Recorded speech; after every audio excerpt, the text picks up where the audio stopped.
ард түмнийг өөмөнд самуунд ийм үйлдэл гарна ч нэ би бас сонсонгүй. Үнэхээр сайдаг энийг ч нэр төвшөлтгүй. Төрдөө орчуулмаар бол төшөв рүү орчуулмаар болсоо байдаг ш. Бид нар хамтдаа ядах ёстой болохоос биш. Бид нар хамтдаа ядах ёсгүй. Тэрс үтэхэд би билээ.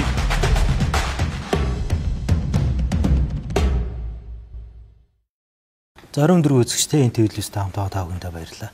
Лавгийн тойрны нэвтрүүлгийн шинэ 7 хоногийн дугаар эхлэхэд бэлэн болсон байна. За бид бүхэн студид их сонирхолтой зочин урьж авч ирээд байна. За өнгөрсөн 7 хоногт олон нийтийн гол анхаарлын төвд байсан нэг ажлын хэсгийн ахлагч. За Улсын хурлын гишүүн асан, эдийн засгийн хөгжлийн сайд асан, Монгол Ардын намын удирдах зөвлөлийн гишүүн Иргэн Чимдээ Хөрлбаатарыг ураад байна. Орой мэндэргээ танд. Орой мэндэргээ танд.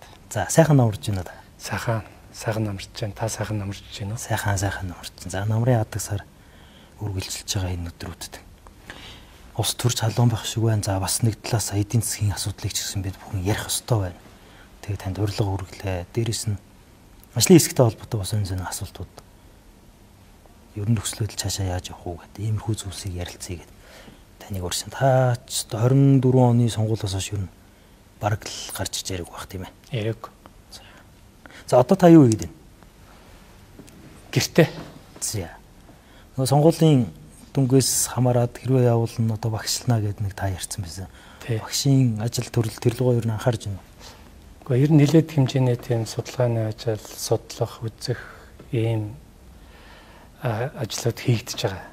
Ягаад гэвэл чинь багшлана гэдэг чинь өөрөө ингээд шууд гараад одоо би ингэж хийсэн тэгжсэн ийм тийм гэж ярихаас илүүтэй эдийн засгийн асуудлууд иргэдэж шүү дээ. Би ч өөрөө эдийн засгийн онлын багш шүү дээ. Эдийн засгийн онл тэр дотор эконометрикс тал руугаа нэлээд макро микро эдийн засаг руугаа нэлээд одоо гүнзгийр судалсан ийм хүн. Тэгээд намайг ус төрд явж явах энэ 26 27 жилийн хугацаанд эдийн засаг нэлээд өөрчлөгдсөн, нэлээд математик хичсэн байна. Тийм учраас нэлээд харж үзэх юм ажлууд бол байгаа. Тэгэхээр өөрийгөө одоо бэлдэж боловсруулж байгаа гэж хэлж болно. Дээр нь одоо ар гэртээ бол анхааралтай байх. Хувийн бас одоо дутуу байсан зүйлүүдийг үцэх ийм зүйлүүд хийж байгаа. Тасралтгүй бас 10 хэдэн жил 20 орчим жил улс төрд явчихлаа. Хоёулаа яриа халахаас өмнө би бас үзэгчтэй нэвтрүүлгийн дэмжигч хамтран ажиллагч байгууллагад танилцуулъя. Хүнс групп, хүнсний манлай үйлдвэр, хүнс комплекс манай нэвтрүүлэгтээ хамтран ажиллаж байна. За эрүүл хүнс бол бид бүхний хамгийн гол зүйл шүү дээ. За эрүүл хүнс гэдэгтэй адилхан эдийн засгийн бодлого бас эрүүл байх хэрэгтэй байна. Улс төр эрүүл байх хэрэгтэй байна. Хоёулаа энэ үзэгчд хамгийн их сонирхож байгаа асуудал руу шууд эхлээ орчъя гэж бодож байна. За эвлэрлийн ажлын хэсэг гэдэг байгаа тийм ээ. Ажлын хэсгийг Хөрлбаатар гэдэг хүн ахлаа, олон хүн бас тухайн үйл явцыг юу болсон бол за эндээс яг ямар үр дүнд хүрэх юм бэ гэд харж байна. Өнөөдөр яг ажлын хэсгийн ажил дууссан уу? Нөхцөл байдал ямар вэ? За Монгол Улсын их хурл дэх Монгол Ардын намын бүлэг бол үндсэндээ хоёр багтаад хамтарч сууж хуралдах болсон. Үүний цаана төрийн ажлууд гацах одоо ийм ажлууд одоо болсон. Учираас удирдах зөвлөл дээрээс Монгол Ардын намын одоо үеийн дарга нарыг оруулсан. За удирдах зөвлөлийн гишүүдийг оруулсан. Дээр нь одоо хоёр талаас буюу тэр Улсын их хурл дэх Монгол Ардын намын бүлгийн хоёр талд байгаа одоо Улсын их хурлын гишүүдийг оруулсан ийм ажлын хэсгийг гаргасан. Тэгээ ажлын хэсэг дээр хуралдаж байгаад хамгийн ихний зорилго бол ерөөсөө энэ бүлэг эхлээд нэгдэж хуралдах ёстой. Бүлэг дээр үүсэж байгаа асуудлуудаа шийдэх хэрэгтэй. Тэгээ их хурлынхаа дэд даргын асуудлыг бас шийдэж явах нь зөвтэй гэдэг ийм шийдвэрийг гаргаад тэгээд ажлын хэсэг бол ажиллаж ирсэн. Ягаад удирдах зөвлөлөөс энэ ажлын хэсгийг байгуулсан юм бэ гэхээр та бүгд анзаарч байгаа бол энэ дандаа ингээд намын дарга нар байсан дадлах туршлагатай ийм хүмүүс байгаа. Тэгэхээр яг номоос бол хүн мэдлэг авчдаг. Амьдралаас бол хүн туршлага хөрөнгөлүүлдэг. Тэгэхээр яа харахгүй энэ туршлагатай хүн гэдэг бол улс төр дотор олон зүйлийг харж тэр дундуур явсан хүн бол юу болох гээд байгааг бол сайн мэддэг. Яг тэгэхээр энэ улс төрч чинь тэр ажлын хэсэгт орсон олон улс төрч чинь иймэрхүү зүйлийг туулаа гарцсан. Зарим нь дэрвний одоо хохирогч болсон байх ч тийм хүмүүсүүд байгаа шүү дээ. Тийм учраас яаралтай энэ бүлгийг нэг болгож хуралдуулах, их хурлынхаа дэд даргаыг томилж ажилд нь оруулах ийм зүйлүүдийг хийнэ гэдэг ийм зорилго тавьсан. Ингээд үндсэндээ манай улсын хурал дахь одоо Монгол Ардын намын 68 гишүүн бол өөрсдөө одоо хичээж чармааж ажилласны үр дүнд 5 дахь өдөр биш 4 дахь өдөр өнгөрсөн 7 хоногийн 4 дахь өдөр Монгол Ардын намын бүлэг хуралдаад бүлгийн дараа тавиад дэд дарга дээр одоо хүнээ санал болгосон шийдвэрийг гаргасан юм байна. Тийм учраас би энэ эвлэрлийн ажлын хэсэг бол амжилттай ажилласан л гэж одоо ажиллаад явж байгаа гэж. Одоо дуусах байгаа гэж ойлгох уу? Одоо юу өндөр төвлөрөх юм яаж та? Одоо их хурлын дэд дарга маань томилогдоогүй байна. Дараагийн асуудлууд хоорондоо энэ ажилд бид нар чинь аль альнтай нуулзаа ярьж байгаа шүү дээ. Тэгэхээр аль аль талаас нь тавигдсан зүйлүүд бол комплексээр л шийдэгдэх ёстой гэсэн юм бодолтой байгаа. Тийм учраас яригдсан зүйлүүд бол одоо үлдсэн зарим зүйлүүд бол бий. Их хурлын дэд даргыг одоо муудалцаад байгаа хоёр талын нэг хүнд нь хуучин бүлгийн даргатай өгчлөө тий. За нөгөө талд нь юу үлдсэн гэж их хурлын дарга үлдсэн. Одоо их хурл гэдэг чинь ер нь бол бид бүхний хамгийн гол зүйл тий. Энэ манай улсын хувьд арчилсан парламентын хамгийн гол зүйл.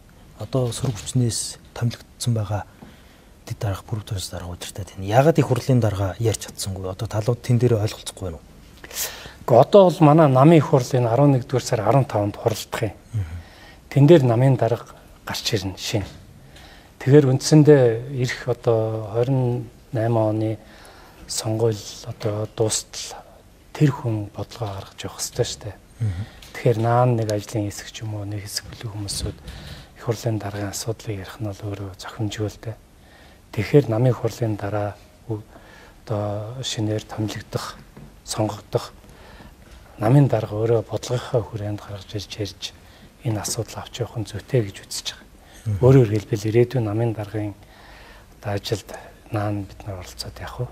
Тэм учраас энэ өөрөө аль ч агуулгаар нь аваад утсан намын их хурлын дараа их хурлын дарга томилоо явах нь илүү дараа нь доктортой төрийг бий болгох улсын их хурлын үйл ажиллагаа доктортой байх төрийн ажил доктортой явах суурийг тавина л гэж үзэж байгаа. Та нэг ийм эвлэрлийн ажлын хэсэг гэж нэрлэгдсэн энэ ажлын хэсгийн талаар нэг баримтлах зарчмыг хэлж ирсэн л да нэг гэсэн сэтгүүлчдийн ярилцлаган дээр. Би ч гэсэн хувьдаа бодохдоо энэ ингээд нам дотор асуудал болохгүй байгаа байхгүй. Хувь хүн хооронд гэхээс илүүтэй тэнд институцийн асуудал үүсээд ард нь бид бүхний шийдэж чадахгүй байсан нөгөө төрийн өмчтөр авилгуулахаа яваад эндээсээ гол дөргөө үүсэнгүүтээ наанаа бол ингээд хоёр хүний хоорондын асуудал мэт харагдаад байна л. Энэ эвлэрлийн ажлын хэсэг гэдэг зүйлийг яг нэг юм хоёр ихнэр нөхөр хоёрын маргаан биш тий ийм том асуудлыг шийдвэрлэхдээ яг юу баримтлах хэвээр бэ? Одоо ингээд авилгуулгаа гэж бөө юм боллоо тий энд нэг хүн буруутай гэж энэ нэг хүн гүтгэлээ. Энэ юм ингээ ойлголцоод гар өрөө цаашаа юу ч болоогүй юм шиг яваад өгс том уу? Эсвэл юун дээр төвлөрөөд юуны хүрээнд байгаад юуг чааш нь бид нар хуулийнхаа дагуу ч юм уу явуулах ёстой гэж үзэж байгаа юм бэ? Эвлэрлийн ажлын хэсэг гэдэг бол хүмүүсүүдийг хооронд нь гар бариулах тухай асуудал бол биш шүү дээ. Ерөнхийдөө эвлэрлийн ажлын хэсгийн одоо давж болохгүй шугамуд гэж хэд хэдэн зүйлүүд байгаа. Тэр нь юу гэхээр нэгдүгürt нь одоо хуулийн асуудал. Хуулийн асуудал гэдэг нь жишээлбэл хуулийн байгууллага дээр явагдаж байгаа ажлууд дээр бид нар хөндлөнгөөс нь оролцох юм уу ийм боломж бол ерөөсөө байхгүй гэсэн. Өөрөөр хэлбэл хуультай байгаа холбоотой хуулийн байгууллагатай холбоотой үйл ажиллагаанд бол ажлын хэсэг бол байдлаа байхгүй гэсэн үг. Дээр нь ажлын хэсэг хууль наймаалцж ярьдаг хүмүүсүүд бол бас биш шүү дээ. Хоёрдугаар асуудал нь бол төрийн ажил гэж байгаа. Ягаад гэхээр бас ажлын хэсгээр бид нар байгаа учраас төсөв мөнгө яриулаад ярьчих гэсэн бодолтой хүмүүсүүд удирдах зөвлөл дээр саналаа хэлсэн юм. Би бол маш нэлээд тодорхой байдлаар ажлын хэсэг бол төрийн ажлын дээр ярихгүй. Төрийн ажил засгийн газартаа, улсын хурлаа яригддаг байгаараа гэдэг ийм зүйлийг хэлсэн. Тэгэд одоо дараа нь зүгээр яг би бол нэг сошиал дээр орж юм харахгүй байгаад байгаа юм. Зөвхөн хүмүүс надад голлож хэлэхдээ бол үгүй эн чинь ингээд энэ хоёр хүнийг хооронд нь эвлэрүүлэх тухай ярих гэдэг юм уу? Та энэ дээр нэг иймэрхүү зүйлүүд нэлээд яваад байна гэдэг юм хэлж байгаа. Энэ дээр би өөрийнхөө хувийнхаа байр суурийг бас хэлье гэж бодож байгаа. Энэ байр сууриа би удирдсан зөвлөлийн хурал дээр намын баг хурлын өмнө хэлж исэн байр суурь. Намын баг хурал болохоос өмнө одоо их хурлын дарга ерөнхий сайд хоёр хоорондоо өрсөлдөхийн өмнө болсон удирдах зөвлөлийн хурал дээр бол энэ хоёрыг та хоёр баг хурал дээр биш их хурал дээр өрсөлдөөч. Одоо баг хурлаар энэ намын хурлын төлөөлөгчдийг хэрхэн сонгох тухай журмаа одоо хэлцээ баталчихъя.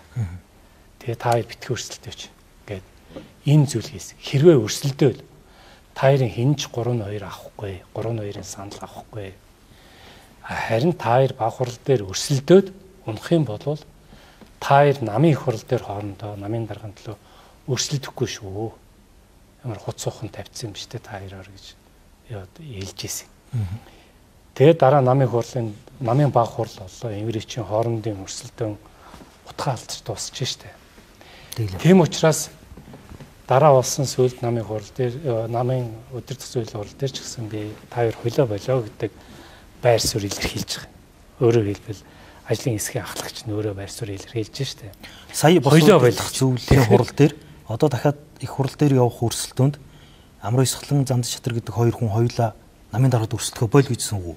Бойл гэдэг зүйлээ би өөрөө удирдах зөвлөл дээр хэлчихэж байгаа юм. За талууд юу хэлж байгаа вэ? Тэр чинь юу гэсэн үг вэ гэхээр энэ хоёрыг эвлэрлцүүл гараа барих гэдэг одоо хүмүүсүүдийн хардаа бичээд байгаа зүйлүүд нь шүү дээ. Ийм зүйл огтхон байгаагүй шүү л гэдгийг би хэлэх гэж энэ хэлсэн шүү. Өөрөөр хэлбэл ажлын хэсгүүд дээр яригдж байгаа зүйл бол энэ хоёр хүний хооронд нь ойлголцоолж гар одоо атгуулчих ийм зүйл бол байгаагүй. Зөвөр намын за дараа нь улсын их хурлын мөн төрийн эрх ашигтай хэлдэг. Хамгийн эхлээд том эрх ашиг буюу төрийн эрх ашиг багтж энэ улс орны тулгамдаад байгаа олон асуудлуудыг шийдэхэд Монгол ардын намын бүлэг бэлэн болсон байх ёстой. Нэг тийшээ харсан байх ёстой гэдэг ийм зарчмын үүднээс бол ярьсан гэдгийг л би хэлмээр байна. За бид хоёрын яриа өсөөсөөгөө нөгөө танаа намын асуудал руу яваад орчлоо. Хоёлаа энэ намтай холбоотой зарим зүйлийг яриад байгаа. Та бас гаднаас нь харж байгаа хүний хувьд өөрийн гэсэн дүгнэлтээ хийцэн бас нэг арай өөрөөр харж иж магадгүй. Хүмүүс бол ингээд хоёр хүний маргаан шиг хараад штэ. Эний цаад углуургыг та яг юу гэж харж байна? Эрх ашигын эренбийг алдаал тэгэл тэн дээрээс үүссэн одоо хувь хүмүүсүүдийн зөрчилдөөн нөтл явлаа л гэж би харж байгаа. Өөрөөр хэлбэл эхний ээлжинд энэ төрийн ажил амжилттай сайн явах хэрэгтэй шүү дээ. Эдийн засгийн өсөх хэрэгтэй. Эдийн засгийн асуудлууд нь шийдэгдэх хэрэгтэй. Улсын төсвийн орлогууд нэмэгдэх хэрэгтэй. Аж ахуйн нэгжүүд тэлж өсөх хэрэгтэй. Ард иргэдийн орлого өсөх хэрэгтэй. Нэмэгдэх хэрэгтэй. Гэтэл энэ ажлууд нь дутагдж эхлээд өөр ашиг сонирхлууд яваад байна уу? Тэрүүндээ хөтлөгдсөн улмаас зөрчлүүд өслөө л гэж би харж байгаа. Энийг гол одоо харсан зүйл бол. Яг өөр ашиг сонирхол гэдгийг нь та ер нь тодруулах уу? Эсвэл би танаас таны асуудал зү ер нь энэ институт хоорондын зөрчил энэ хүртэл үргэлжлээд тэгээ явандаа тэр нэг юм үе хоорондын хин тисжүүлдэх вэ гэдэг зүйл болоод нөгөө талд нь яг үндсэн гол асуудал нөгөө төрийн өмч буюу бидний нөгөө нүүрс гэж яриад байгаа шүү дээ. Энэ дээрээс л маргаан болцсон юм уу гэж би бол хувьдаа хараад байна. Харин тий. Тэгэхээр улс төрийн нам гэж байгаа. За энэ эрх барьж байгаа одоо энэ хүмүүсүүд чинь эрх ашигынхаа эренбийг л зөв тогтоох хэрэгтэй шүү дээ. Цээжэд хэлдээд бие гэж зүтгээд байвал болохгүй шүү дээ. Эхлээд тэр ажлаа сайн хийх хэрэгтэй. Гэдэг ийм зарчмын үднээс л би хандаад байгаа. Ер нь би бол жоохон ерөнхий ярьж байгаа шүү. Тий. Би бол жоохон деталь сонсоод асуудлыг бас ингээд ийм л дээ улс төрийн ингээд хэлчлээ шүү. Дотроо ингээд байхгүй гаднаас нь харж байгаа гэсэн тэгэл би гаднаас харагдсан зүйлээ л хэлж байна. Би нөгөө таныг урьж авчираад ярилцъя гэж байгаа гол юм нь өмнө ингээд улс төрд явж байгаа орчин тодорхой бодлогын хүрээнд зарим зүйл дээр чимээгүй байх, зарим зүйлийг явуулах ийм зүйлүүд бас гардаг л байх улс төрд. Бас ингээд яг нэг гаднаас нь хараа байж байгаа хүнд бол ингээд алдаагаа харцсан тий. Өнгөрсөн хугацаанд төсвийн алдаа юу байсан, бодлогын бидний алдаа юу байсан. Энэ бүгдийг эргээд дүгнж байгаа болов гэдэг утгаас жоохон наривчлсан ярианууд сонсомоор байна. За нүүрс. За би нүүрс одоо ингээд Монголын эдийн засгч болчих юм, Монголын авилга хулгайн сэдвэж болчих юм, албан тушаалын хоорондох зодомж болчих шиг боллоо. Нүүрс дээр хамгийн их мэдээлэлтэй асуудлыг харж ирсэн хүмүүсийн нэг бол би таныг гэж хараад байгаа. Өмнө ч хоёулаа ярилцлага хийж байхдаа энэ нүүрсний тухай бас анх яаж эхэлж ирсэн юм бэ гэдэг зүйлээ ярьж байна. За одоо эргээ харахад энэ тухайн үеийн байдал нь илүү тодорхой болсон байх те. Танд одоо яг ямар нөхцөл байдал харагдаж байна? За 2022 оны 4-р сарын 1-нд баха би энэ эдийн засгийн хөгжлийн сайдаар томилогдсон.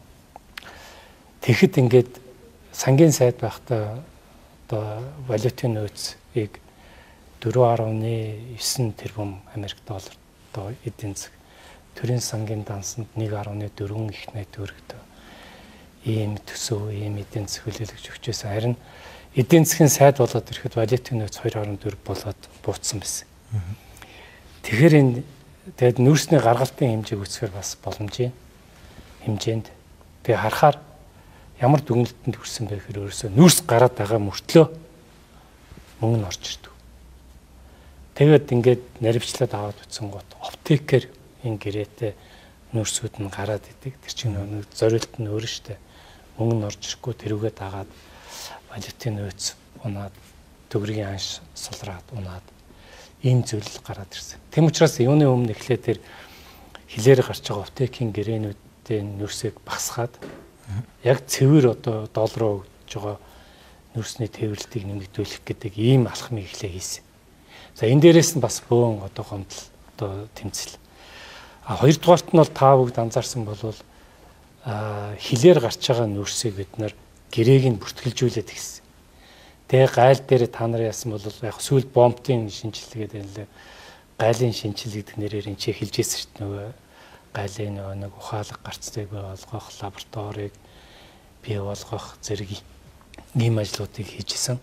Ингээд үцхээр хил дээр гарч исэн одоо бүртгээд гарсан нөөцөө зөвхөн гэрээг нь бүртгэсэн нөөц гараад эхлэхээр урд нь Монгол ус одоо яг сүүлд чиний асууснаар таны асууснаар эргээд үцэгт бол жилдээ нэг арай чөөчөө нэг 30 орчим сая тонн нөөц гаргаад идэг байсан бол гэрээгээ бүртгэлж үйлээд эхлэхээр гарч байгаа нөөцний хэмжээ чинь 70-80 сая төрчихөж байгаа байхгүй.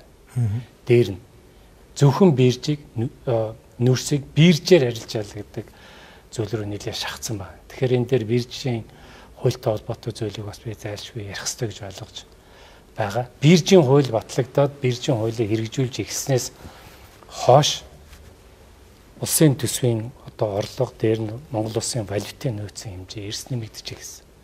Тэг богинохон хугацаанд эргээд тэр 2.4-өөс эргээд 5 тэрбум Америк долларын нөөц бүрдчихэж байгаа шүү дээ.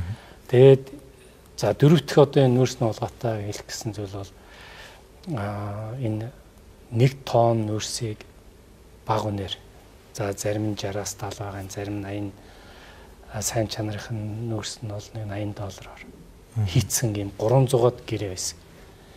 Энэ бүгдийг хүчингүй болгосон тухайн үеийн засгийн газар. Ингэхээр дараа нь тэр нөөцийг нь эргүүлээд биржээр зархаар одоо 130 хүрдэг $84 зарж ирсэн нөөц нь биржээр зархаар чанарынхаас шалтгаалаад $184 зарагчиж байгаа. Тэгэхээр гэрээгээр зархаар 84-аар зардаг, биржээр зархаар 184-аар зарагч байгаа. Өөрөөр хэлбэл захирал мэдээ зархаар 84-аар зардаг. Биржээр буюу өрсөлдөөн оруулаад зах зээлийн зарчмаар нь зархаар 184 хүрдэг. Тэгэхээр нөөцний хулгай гэдэг зүйлтэй тэмцэн гэдэг хамгийн үндсэн одоо арга нь бол тэнд хүн тавьж нэг хүнийг нөгөө хүнээр тавихтай биш, тогтолцоог нь л өөрчлөх хэрэгтэй юм байна гэдэг агуулгаар дээр бирж рүү нэлээд хүчтэй шахаж явсан. Тэгээд дараа нь сонгуулийн дараа биржийг муулж байнлаа, зарим хүн биржээр худалдагдахгүй байна гэдэг яриануудыг нэлээд гаргаа биржийнхаа тухай хуульд өөрчлөлт оруулна. Нэг хэсэг гэхдээ биржний биржээр зарагдж байгаа худалдаанч багассан л да. Багассан гэхдээ. За худалдаа багаслаа. Өөрөөр хэлбэл тэр чинь эрэлт нь буурчлаа шүү дээ. Тэр үед бирж яах ёстой вэ гэхээр бирж бас өөрсдөө ажиллах ёстой шүү дээ. Өөрөөр хэлбэл нөгөө эд борлуулж явах үеиг шигээл айгүйх асар их хэмжээний худалдааг зохион байгуулах шаардлага байхгүй шүү дээ. Эрэлт нь бага бол. Тэгвэл тэр жишээлбэл 7 хоног бол өдөр болгон биржийн худалдаа зохион байгуулж исэн бол тэрүүгөө болоод 2-7 хоногт нэг, шаардлагатай бол сард нэг удаа биржийн худалдааг зохион байгуулах явах боломжтой шүү дээ. Тэгэхээр тэр чинь өсөхгүй шүү дээ.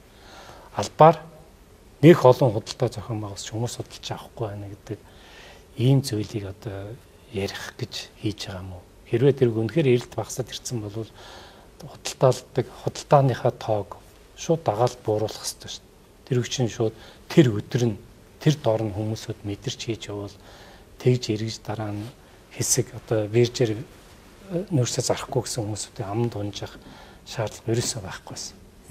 Ийм дөрвөн зүйлийг одоо багцаар нь одоо хийгдээд явсан. Тэгээд бүх гэрээнүүдийг нэг дөрвөн оптик гэрээнээс бусд нь бүгд ил болцсон байсан баха. Энэ биржээр зарахаар хүмүүс мэдээ жил тод байдал нь сайн. Гэхдээ нэг ийм яриа байгаад байна л да. Тэр нь юу гэхээр биржээр зарахаар нөгөө хувийн аж ахуйн нэгжүүд байгаа шүү дээ. Нүүрс экспорт хийж байгаа. Тэр аж ахуйн нэгжүүд угаасаа л яг энэ биржийн системээр худалдаалдаг байсан. Тэр нэгдүгээр сүлжээтэй болцсон. Хоёрд нөгөө яг худалдаагаа хийгээс сурцсан нэг ийм циклтэй болцсон ба шүү дээ. Тээвэр логистикаас эхлээд тэдний илүү ашигтай туссан байна л гэдэг зүйлийг бас яриад байна лээ. Энэ дэр та ямар хариулт? Ямар юу гинэ? Одоо нөгөө хувийн аж ахуйн нэгжүүд байгаа шүү дээ. Нүүрс экспорт хийдэг, энержи ресурс ч юм уу, мак ч юм уу, өөр ингээ хувийн аж ахуйн нэгжүүд. Эднэрийн экспортын хэмжээ нь өсөөд бирж дээр төрийнх нь буураад нэг юм асуудал үүсээд ийн гэдэг зүйлийг төрийнх нь нэмэгдсэн шүү дээ. Манай Эрдэнэс 5-7 гэдэг одоо хүмүүсүүд янз бүрээр яриад тах шиг байна. Эрдэнэс 5-7 чинь асар хэмжээний өртөө байсан.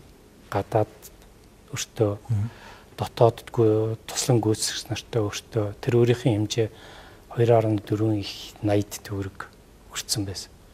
Тэрийг ерөөсөө 1 жилийн дотор л бүх өрөө төлөө дээр нь ард иргэдтэй тэр Эрдэнэс 5-7 чинь хувьцааныхаа ордлогыг ногдлол ашгийг олгосон шүү дээ. Богинохон хугацаанд ерөөсөө жил гарны хугацаанд биржээр зарж гэлсэн. Тэгэхээр чинь Эрдэнэс 5-7 энэ дээрээ сочсон. Хувийн хвшлийнхэн тэн дээр биржийг ашиглаад 8 хийгээ, арилж байгаа хийгээд ашиг орлого нэмэгдсэн бол сайн л шүү дээ. Мэдээж тэгэл байх уу? Тий. Тэгэл байх. Тэгэхээр ер нь энэ бирж гэдэг бол бүх хүндээ хэрэгтэй. Харин авилга, хэл хахуул, албан тушаалаа ашиглах гэсэн сонирхолтой хүмүүсүүд л халгаатай болохоос биш бусад төрийн бүх хүмүүсүүд. Тэгээд төсвийн орлого одоо хэлж шít. Биржээр нүүрсээ зарж эхэлснээс хойш Эрдэнэс 5-7 ч өөрөө дарна гэж цаана өртөөсөн аж ахуй Монголын аж ахуйн нэгжүүч мөнгөтэй болоод ажиллагаа тэлэх боломжоо бий болгоод өгч байгаа. Төсөв нь орлоготой болчихж байгаа. Валютын нөөц нь эрс нэмэгчээр төгрөг тогтворчод ирсэн. Эдийн засгийн сайд болж хахад $1 3,560 байсан. Дараа нь ажлаа өгч яхад $1 3,370 орчин буюу баг ингээ 200 төгрөгөөр төгрөг чангарч ирсэн байхгүй энэ хугацаанд. Тэгээд одоо сонгуулийн дараа эргээд дэшээ авсан байна лээ. Тэгэхээр бирж гэдэг бол үнэхээр зөвөө. Дээр нь тэр хилээр гэрээг нь бүртгэж жагаад нүүрсийг гаргана гэдэг бол үндсэндээ энэ газрын хөрсөнд орох баялагч нийт арт түмнэл баялагч шүү дээ. Тэгэхээр гарч байгаа энэ нүүрсэн дээрээсээ төр татвараа зөв авдаг болж ирсэн. Ийм л зүйл. За энэ тэгэхээр энэ зүйлтэй холбоотой л зүйл энэ буруу зүйл болгоно өөрөө л нүүрсний хулгай гэж одоо яригдчих би бол үздэг юм. Өөрөөр хэлбэл тэр өндөр үнээр зарах боломж байсаар байтал нь гэрээгээр зардаг. Би хурдан бирж рүү шилжих хэрэгтэй байсан. Тэгээ хямдхан бага үнээр хийсэн гэрээнүүд. За дээр нь бас нэг 19 онд нэг ажлын хэсэг ажиллаад би ахалж ажиллаж ирсэн. Тэгээд нөгөө хилээр нэг бүртгэлгүй ордог. Машин гараад идэг. Нүүрсгүй. Гарлаа гэдэг юм бүртгэл байгаад идэг. Тэгэхээр учиргүй их очирлж байгаа л хов хоосон машин учиргүй очирлж байгаа хилээр гараад буцаал хоосон орж ирвэл гэжтэй тийм ээ. Тэгэхээр тэр чинь бас луулгаа гэдэг. Тэгээд тухайн үед засгийн газар бас тэр үед сангийн сайд байсан. Хэргийг нь хууль хяналтын байгууллагууд руу шилж байсан. Тэгээд эргэж надад бол мэддэггүй яаж шийдэгдсэнийг. За энэ нүүрстэй холбоотой асуудлыг эхлээд ярьсан. За дээрэс нь бас их мэдээллүүд тань дээр байгаа. Яагаад тэгэхээр энэний цаана бүгдээрээ мөнгөний асуудал яригдж байгаа. Тэр санхүү төсөвтэй холбоотой бүх төрлийн мэдээлэл дээр за сүүлийн 16 жил. Та чи ер нь нэг доошо буухаараа сангийн төсвийн байнгын орны дарга болол нэг дэшээ явахаараа сайд болчихдөг юм байл шүү дээ. Ерөөс энэ хоёр албан тушаал дээр л ингээд 16 жил явцсан юм лээ. Тэгээ би танаас асуух нүүрсний хамгийн том асуудлыг тариад байгаа энэ нүүрсний хулгай хамгийн том эзэн холбогдож нь хин юм бэ? За одоо хоёлаас очиад хүний одоо буруутгах яриад яах вэ? Алдаа нь хаана гарсан тэгвэл? Алдаа бол би саяхан ерөнхийдөө хэллээ. Хаана хин ихлүүл? Нэгдүгээрт нь энэ Монгол улс бол энэ газрын хөрсөнд орох баялагийг бол зайлшгүй биржээр буюу өрсөлдөөн оруулж бид нар арилж ялах хэрэгтэй. Энэ ажил хийгдэв. Энэ ажлыг чинь анх нь Virgin тухай хуулийн чинь одоо Эрдэнэ төлөвлөрийн дараа байгаа Ёндон улсын хурл дүргэн бэрсэн шүү дээ. Уулуураа сайд багта. Тий. Энийг би бол сайн сандгийн хөрсөх ерөнхийлөгч ерөнхий сайд байхдаа Ёндон дүүрэг өгчээсэн. Энэ Virgin хууль орол гээд. Тэгээд Ёндон энийг бол улсын хурл өргөөд их хурл дээр хилцэхгүй байжгаад бараг жил хагас байж байгаа. Тэгээд дараа нь баталсан. За нэгдүгээрт нь энэ. Хоёрдугаарт нь энэ Эрдэнэс 5-7 гэдэг компани засаглалын асуудал. Аль болохоор одоо ер нь юм нээлттэй байдаг. Энэ тогтолцоороо бид нэр одоо шилжихгүй л болвол тэнд дөрөв хэллээш нэрс нь уулгаа гэдэг бол тэр мянган хүн солиод бол асуудал шийдэгдэхгүй. Тэгэхээр тогтолцоог нь эрүүл болгох хэрэгтэй гэдэг хамгийн түрүүн борлуулалтыг. За дараа нь одоо худалдан авалтын янз бүрийн юмнуудыг нь ил тод болгодог. За дээр нь компани үйл ажиллагаанд нь энэ одоо олон нийтэд одоо хувьцаа эзэмшигчд нэл тод байлгах тэр аудит хийлгэх энэ бүгдийг нээлттэй болохгүй бол хардлага сэрдлэг цаана нь яваал. Ийм учраас би илүү тэр тогтолцоо талаас нь зөв болох талаас нь ярьж ирсэн шүү гэдгийг би бол хэлье. Тэгээ мэдээж тухайн үед бол энэ ажлыг хийх гээл бирж рүү оруулах гал одоо явах энэ гэрээг бүртгэлжүүлэх зэрэг ийм ажлуудыг хийж явах үед нэлээд хэмжээний эсэргүүцэлтэй тулж ирснийг би битэр ч одоо хоёр дахь энэ ярилцлаганд орж байна. Эхний ярилцлаганд орохдоо би 24 оны 1-р сард санагдаж байна. Би өөртөө ч орж нэлээд дэлгэрэнгүй нэр устдаа ярьжсэн санагдаж байна. Гавиг гэдээ ярьжсэн. За би одоо тэгвэл хоёлаа асуудлыг яаж шийдэх вэ гэдэг юм руу оръё. Тэрний өмнө би танаас асууад. Та 2017 онд сангийн сайд болсон тийм ээ. 2020 он хүртэл. 21 оны 1 сар хүртэл. 20 он хүртэл дахиад сунгагдаад 21 онд дахиад сангийн сайдаар ажилласан. Би тэгэхээр асуух гээд байгаа зүйл нь тэр 19 оны үед хийгдсэн гэж яригадаад байгаа. Тэр нэг төмөр зам барьсантай холбоотой хийгдээд байгаа офтек гэрээ шүү дээ. Хамгийн гол асуудлыг үүсгэсэн гэж бид нар одоо энийг дахиад бид нар 10 жил ярих юм шиг байна энэ нүүрсний хулгай. Энэ офтек гэрээ гэдэг чинь нөгөө нууцд авцсан. Нууцд авахт чинь ингээ зүгээр за нууцд авчигээд авахгүй шүү дээ. Төрийн нууцд авахын тулд ямар нэгэн одоо хүн орж ирээд энийг нууцд авъя гэж авчихгүй. Энэ хуулийн дагуу төрийн болон одоо нөгөө байгууллагын нууц гэдэг хууль байгаа. Энэ хуулийн дагуу л орж ирсэн байгаа. Энэ тухайн үедээ яагаад нууцд аваад яагаад явцсан юм бэ? 13-ийн 2-ороо л авсан байх хэрэгтэй гэж бодож байна би бол. За үндэсний аюулгүй байдлын зөвлөл дээрээс л бүгдийн нууцд авсан гэдэг л мэдээлэл надад өгсөн. Бид нар ч тэр үндэсний аюулгүй байдлын зөвлөлийн хуралд оролцдоггүй шүү дээ. Хаяа нэг зарим нэг зүйл дээр оруулж ирдэг. Тэгээд энэ нэг аюулгүй буруу тогтолцоонд ингээл янз бүрийн гэрээнүүд энэ цэвэр бизнесийн зүйлүүд шүү дээ. Үндэсний аюулгүй байдлын зөвлөлд ийм оруулж нууцаар авдаг энэ бол үнэхээр гажиг байсан. Тэгээ дараа нь харин хөрөлсөх ерөнхийлөгч болоод ийм үндэсний аюулгүй байдлын зөвлөл төр янз бүрийн гэрээг нууцаар авах тендер гэдэг ийм эрдгийг бүгдийг зогсоолгосон юм байна лээ. Тэгэхээр өмнөөс ерөнхийлөгч ийм бүгдийг санаачилж хийсэн болов уу гэж би бодож байгаа. Гэтэ 3 хүн байсан. Та ингээд танаа намын 2 хүн байсан шүү дээ. Гэтэ тэгээ ерөнхийлөгч үндэсний аюулгүй байдлын зөвлөл нь энд ажлын албан хаана байна гэдгээс л их зүйл шалтгаалж байгаа шүү дээ. Гэтэ хуулийн дагуу үндэсний аюулгүй байдлын зөвлөл нууцд авахгүй шүү дээ.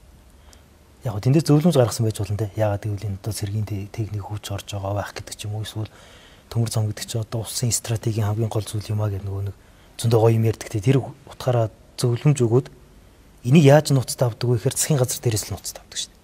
Тухайн үед салбарын сайд нь за дээрээс нь тэр тагнуулын байгууллагуудад дүнэлтээ гаргаад 13-ийн 1 дээр байгаа бүх чагсаалтыг аль нэгэнд нь хамарч явуул тэгэл авдаг л та. Үндэсний аюулгүй байдлын зөвлөмж нь гараад тэр нууц руу авчихсан болов гэдэг.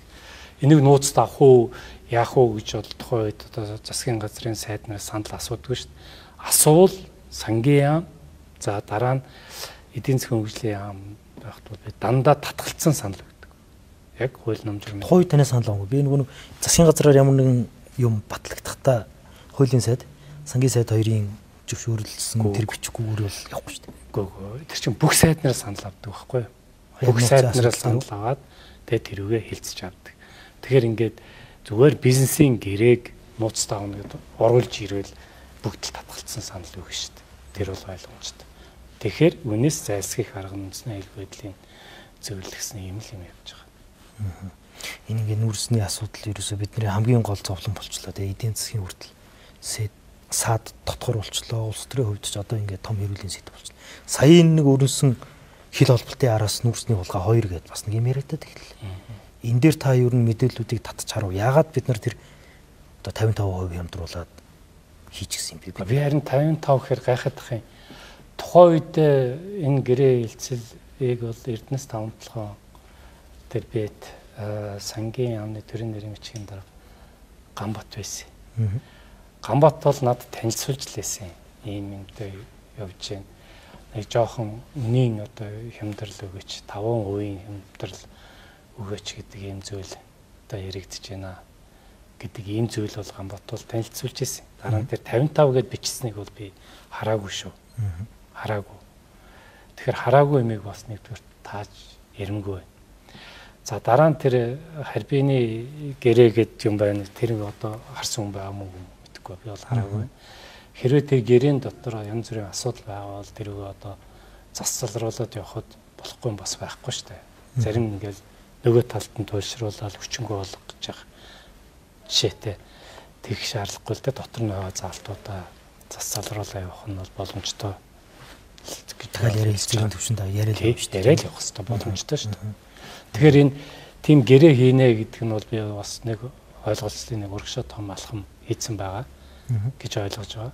Харин дотор нь байгаа одоо үнэхээр нуугдаад тийм зүйлүүд байгаа бол тэрүүгээ засалруулчих болно шүү дээ. Зах зээлийн үнээс 55% хямдралтай одоо нүүрсээ зарна гэдгийг одоо би бол миний толгоонд бол үнэхээр орохгүй байна. Арайч тийм байхгүй байлгүй л гэж бодож байгаа. Тэр таны хэлсэн нөгөө Ганбат даргын битийн ажлын хэсэг бол 5% гэдэг дээр тохиролцсон гэдэг зүйлээ засгийн газарлал бичгээр бол өгөөл явж лээсэн юм л. Танилцуулж исэн. Тий. Одоо бичгээр танилцуулж исэн.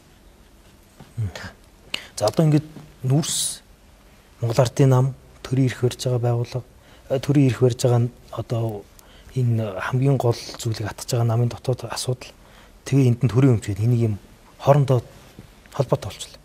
Монгол Ардын намын одоо дарга байсан хүмүүсийн нүүрсний мөнгө гэдэг зүйлтэй бас холбоотой зүйл явуулчихлаа. Ингээд дотор нь байсан хүний хувьд ер нь өнгөрсөн хугацаанд энэ зүйл ажиглагдаагүй. Одоо ингээд нэг дарга нь нүүрс гэдэг асуудал үүсээ явж байна. Дахиад нэг дарга дээр нь одоо нүүрсний гэрээний асуудал, тэр ах トゥ хамаатан сад ингээд зөндөө асуудал үүсээд байгаа. Харин одоо ганц харамсалтай зүйл нь л энэ байгаа юм. Тэгэхээр би түрүүн ярианд хэлсэн ингээд тентх даргыг хичнээн хүн солиод хаас илүүтэйгээр тогтолцоогоо л ирүүл болгочооч гэдэг зүйлрөө л ерөөсөө ингээд хийгээ яваад гэсэн. Тэгэхээр одоо өөрөө ингээд явал биржээр зарагдсан нүүрсэн дээр саяын хилээд байгаа шиг асуудлууд байна уу? Байхгүй. Биржээр зарагдсан нүүрсэн дээр ийм асуудал байхгүй. Өөрөөр хэлбэл зах зээлийнхэн гормоор нийт олон хүний дунд одоо үнийн санал болгож үн хаялцуулж агаад хамгийн өндөр үн өгсөнд нь зардаг энэ биржийн тогтолцоогоор явсан нүүрсэн дээр чиний хэлээд байгаа энэ асуудлууд байхгүй. Тийм учраас би энэ бирж хэрэг гэдэг рүү нэлээд дулаар шахсаад яваад байгаа нь. Харин асуудал хаана үүсээд байна вэ гэхээр гэрээний асуудлууд дээр. Нууц гандаа гэрээнүүд дээр ийм зүйлүүд. Нэг. Хоёрдугаарт нь Эрдэнэс тавталгын хоёр үйл ажиллагаа бол ингээд ил тод байвал ямар нэгэн сонгон шалгаруулалт худалдан авалтууд нь ил тод явагддаг болоо байвал энэ асуудал үл байхгүй. Тэгэхээр энэ дээрээс бид нэг хүнийг ярих, хоёр хүнийг ярихаас илүү тогтолцоог асуудлуудыг шилжүүлээ. Ийм ч учраас бид тэр за эхлээд нүүрсээ биржээр зарж гисэн. Дараа нь төмрийн өдрөө зараа, зэсээ зараа гэд шахаад байгаа. За ингээл янз бүрийн зовлон тоочдөг юмуд байдаг юм. Гэхдээ энэ бирж рүү бол нэг өдөр шилжсэн шиг тал талдаа зориг гаргаад шилжээ явах юм бол ийм асуудлууд өөрсдөө цэгцлэгдэг. Тэгэхээр миний хувьд бол энэ асуудлуудаас илүү одоо зовлон ярихаас илүү дандаа шийдэл ярьж ирсэн л ийм л зүйл. Одоо юу гэдэг энэ тэр хүн гिचлээ, энэ хүн гिचлээ гэж явахаас илүүтэйгээр яавал хүнээс үл бах хамаарсан ийм тогтолцоо руу шилжих вэ гэдэг ийм л зүйл хийжсэн. Хэрвээ тэр тогтолцоонууд руу одоо бүрэн шилжээ явчихвал нэг хардах сэрдэх ажлууд ч гэсэн даалгуул шүү дээ. Тэгэхээр одоо бол энэ 126 гишүүнтэй парламент одоо энэ засгийн газар бол юу хийх ёстой вэ гэхээр энэ төрийн өмчт аж ахуйн нэгжүүдийн одоо хувьчлалтыг хувьчлаад нээлттэй болгохын нээлттэй болгоод энэ реформыг бол ерөөсөө маш богино хугацаанд хийх хэрэгтэй. Төрд байхаар айгүй мундаг юм шиг зарим хүмүүс ярьдаг. Гэхдээ эн чинь тийм бэртгчин зангуудаас манайхан салах хэрэгтэй. Дэлхийн нийтийн хөгжилтэй бусад орнуудын давуу байгаа зүйлүүдтэй хөл нийлүүлэл алхах хэрэгтэй. Гарцсан тэр юм чинь. Энэ төрийн өмчийг хувьчлан ч юм уу те. Нөгөө нэг төр аж ахуйн нэгжээ дэмжинэ гэдэг ингээд бидний хувьд хизээш нөгөө нэг юм биелж байгааг өнгөрсөн хугацааны үгнүүд байна шүү дээ. Улс төрчид энийг ингээд хийх хүсдгүүл юм шиг надад санагдав. Яг тэгэхээр тэн дээр тогтолцоон дээр нь очиж ажиллаж нөгөө нэг санхүүжилт юм хийгээд явааддаг. А хоёр тэнд очсон хүмүүс бие бинийгээ наашаа чашаа болох гэхээр нөгөө нэг утас татвал бүгд төвөрнө гэдэг шиг юм байх гэдэг. Энэ юмыг бид нар яаж тавах вэ? Одоо ингээд ерөнхий сайд болгон, баг хуулийн сайд болгон, за энэ эдийн засагтай холбоотой хүн болгон наад төрийн өмчөөс салаач хэлгээд байгаа. Гэтэл тэр нь бүр ингээд төрийн өмчийн хэмжээ нэмэгдээл, авилга нь нэмэгдээл ингээд бид нар дампуурал руу яваад байна. Тийм. Тийм учраас одоо энэ 126 гишүүнтэй энэ парламент бол энийг шийдэх ёстой. Хамгийн их эсэргүүцэж байгаа хүмүүс чинь их тийм гоё үг яриагаар ярьдаг штэ. Тэр хүмүүс чинь л асуудалтай шүү. Цаана одоо энэ тэнд баахан үнэ байршуулсан байдаг ч юм уу. Хувийн мэрхэш тэндэл илүү явж байгаа болов л гэж би боддог. Хамгийн их эсэргүүцдэг хүн бол өөрөө ашиг сонирхлын зөрчилтэй байдаг. Ер нь тэгээд энэ Монгол чинь жижигхэн улс нэг тогтолцоонуудын зөв болгоод байвал энэ олон асуудлууд бол шийдэгдэн шүү дээ. Тийм учраас би айлхаар одоо юу гэдэг нь ойлоо суучаад тэр их буруу, тэрстэй юм хийсэн гэдгээтэй илүүтэйгээр би тогтолцоогоо ингэж зөв болгож явахгүй бол бүтэхгүй айл гэдэг энэ зүйлийг удаа дараа ярьж өөрөө ч гэсэн энэ төрлийн ажил хийж байхдаа дандаа тийшээгээ явж хийжсэн. Тогтолцоон дээр хоёулаа тэгвэл нэг хоёрхан зүйл дээр хариулт авмаар байна. За эхний зүйл дээр нь хоёулаа төрийн өмчийг бол олон нийтийн болгоод менежментийн сайжруулад төр энэ өмч хэрэггүй өмчнүүдээс салъя гэдэг дээр хариултаа олчлоо. Энийг хийх юм байна. Хийхийг хүсэж байгаа хэрнээ одоо хийн гэж яриад байгаа хэрнээ хүсэхгүй байна. Энэ их хурл дээр л ундын шүү. Яг үнэ хэлэхэд. Засгийн газар нь юмаа боловсруулаад оруулдаг. Их хурл дээр зогсож байгаа. Их хурл нь батлаад өглөө гэж бот нөгөөх юм хэрэгжүүлэлтэн дээр нь бүх талаас нь гацаадаг. Үүндээ тэр. Энийг бол тэр гацаагаад байгаа хүмүүсийн дэг хугацаатай өгөөл бол шууд чаддаг хүнээр нь хэлгээл явах хэрэгтэй шүү дээ. Яг үнэ хэлээд. За хоёр дахь зүйл. Одоо энэ улс төрд байгаа хүмүүс бол ярьж чадахгүй байгаад дээ. Юу нь ярьж чадахгүй. Та энэ дээр нэг тодорхой хариулт өгөөч. Энэ ерөнхийлөгч ерөнхий сайд гэдэг энэ нэг юм хоёр институт гэж бид нар яриад штэ. Энэ хоёрын зөрчил чинь ингээд энэ улсыг өнөөдрийн байдалд хүргэжлээ штэ яг үнэндээ. Үеийн ерөнхий сайд нь ерөнхийлөгчтэйгээ ойлгоцгоо байхаар огцордог. Ерөнхийлөгч нь өөрийнхөө нам нь хэрвээ олонх парламентд ороод ирвэл дундуур нь хагалж хагаад өөрийнхөө засаглалыг оруулцдаг. Энэ үнэн ерөөсөө ярьж чадахгүй. Та энийг одоо юу гэж хэлмээр байна? Юу гэж дүгнэж байна? Бүр хоёр ерөнхий сайд хоёр нь ерөнхий сайд хоёр нь нэг намын хүн ирнэ. Бие биенийхээ өөдөөс ихцэлж харахааргүй хэмжээнд л хүрсэн. Хамгийн сүүлд одоо ах トゥ хоёр байсан хүмүүс хоёр тийшээ л харлаа шүү дээ. Ер нь одоо өмнөө яриад нэг асуудлыг шийдээд явахгүй болох юм шүү. Наадах ч бас одоо юу гэдэг юм дээ. Хуучин одоо юу гэж ярьдаг гэсэн хэрэг ерөнхий сайд хоёр нь нэг намаас байхаар хооронд нь орж хүмүүс хойно утгаад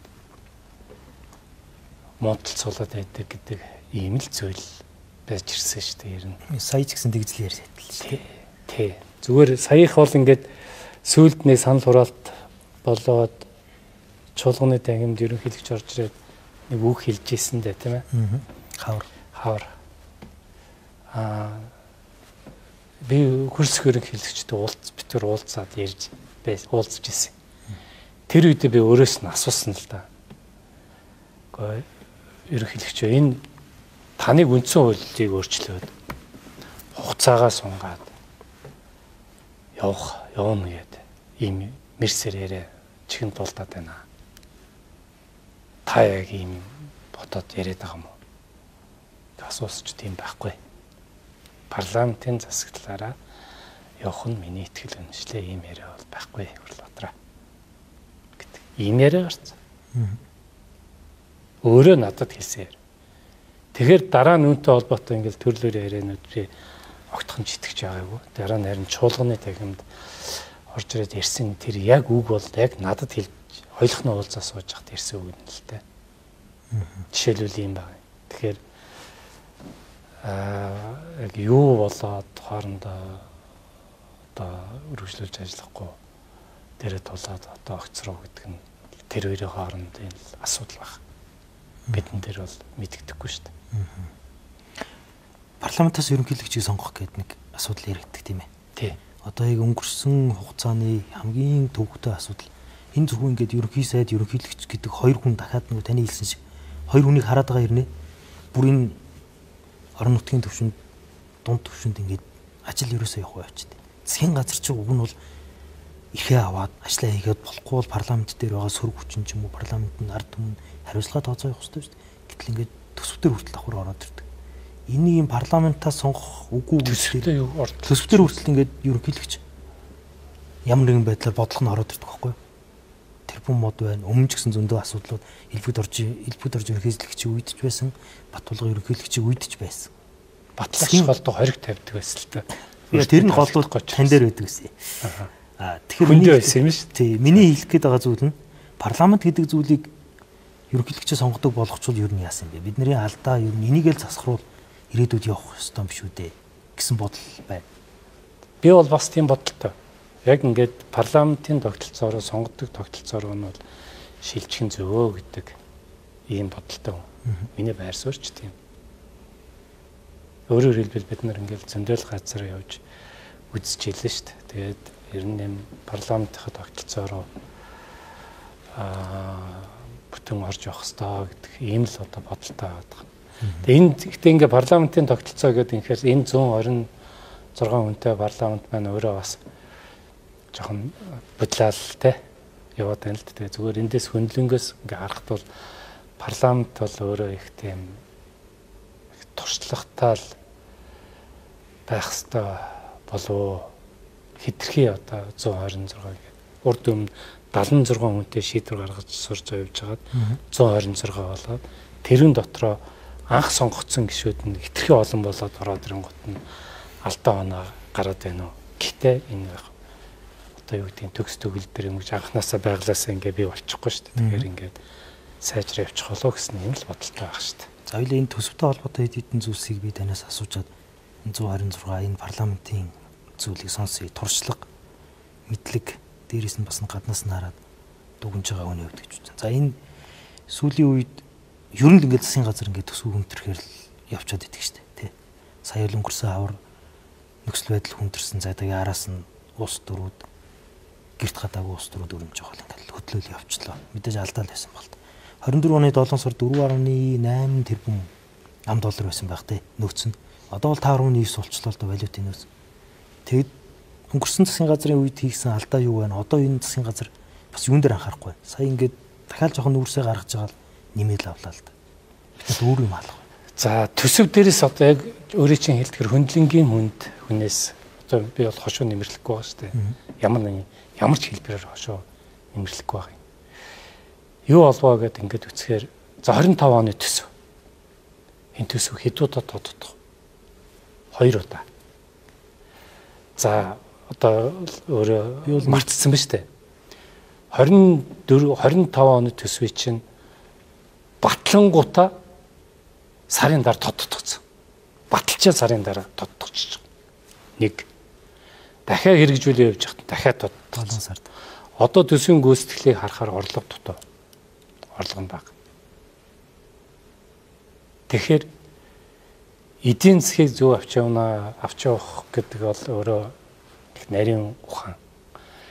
Жолоодж явдаг одоо гол бодлого нь бол төсвийн бодлого мөн бодлого шүү дээ. Тэгэхээр ингээд төсвийн бодлого дээр ингээд буруу төсөв хийгээд байгаа нь эдийн засаг дээр байгаа энэ олон одоо алдаануудын гол нь төсөв болчиход байгаа юм. Тэгэхээр би бол энэ дээр анханасаа төсөө зөв хий гэдэг л ийм л зарчим баримталж ирсэн ш. Тэмч учраас төсөв тодтогч үзээгүй сангийн сайд бол би тодтохгүй гэл яваал байсан л да тийм ээ. Гэтэ тэр ч байгаагүй. Ягаад вэ гэхээр тэр нь чинь ингээд хүмүүсүүд төлөвлөж үйл ажиллагаагаа хийдэг. Тэгээд тэр үнд нь энийг ингээд төсвийн дарааж энэ төсвийн тодтоглоор нэмчнэ энэ зардлыг гэдэг. Энэ өөрөө төсвийн сахилга бат. Төсвийн үр ашиг гэдэг хоёр зүйл бол хаягддаг зүйл, үндсэн хоёр зүйл. Тэр төсвийг тодтохгүй гэдэг зарчмынхын цаана төсвийн сахилга бат, төсвийн үр ашиг хоёр аль. Ер нь доцоодлоо хийж чадахгүй юм л гэсэн үг шүү дээ. Тодтох нь энэ алга болчдөг байхгүй юу?